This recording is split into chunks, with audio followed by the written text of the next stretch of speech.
Vimalakirti Nirdesa Sutra. Chapter 7. Looking at Living Beings. Manjushri asked Vimalakirti, how should a bodhisattva look at living beings?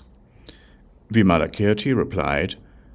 a bodhisattva should look at living beings like an illusionist does at the illusory men he has created, and like a wise man looking at the moon's reflection in water,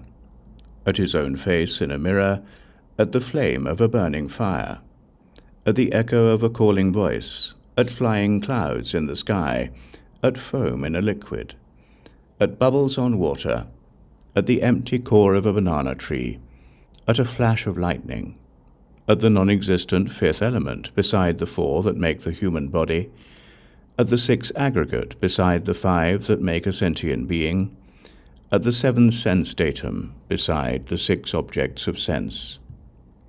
at the 13th entrance, ayatana, beside the 12 involving the 6 organs and 6 sense data, at the 19th realm of sense, beside the 18 dhatus or fields of sense,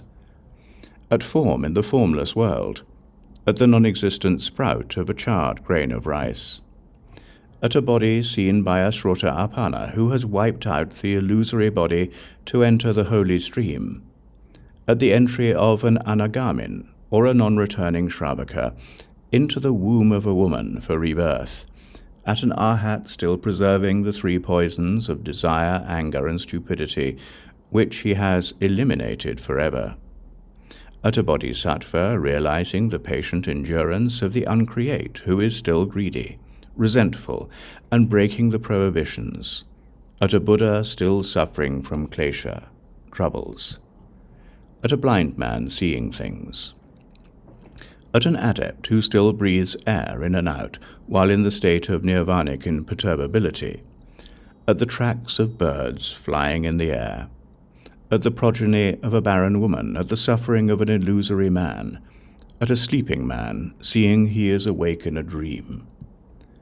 at a devout man realizing nirvana, who takes a bodily form for another reincarnation, and at a smokeless fire.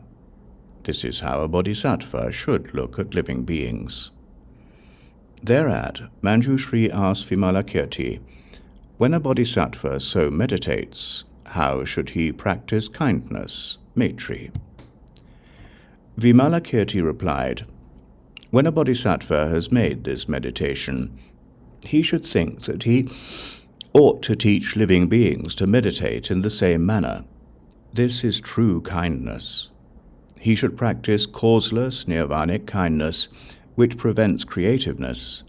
unheated kindness, which puts an end to klesha, troubles and causes of troubles,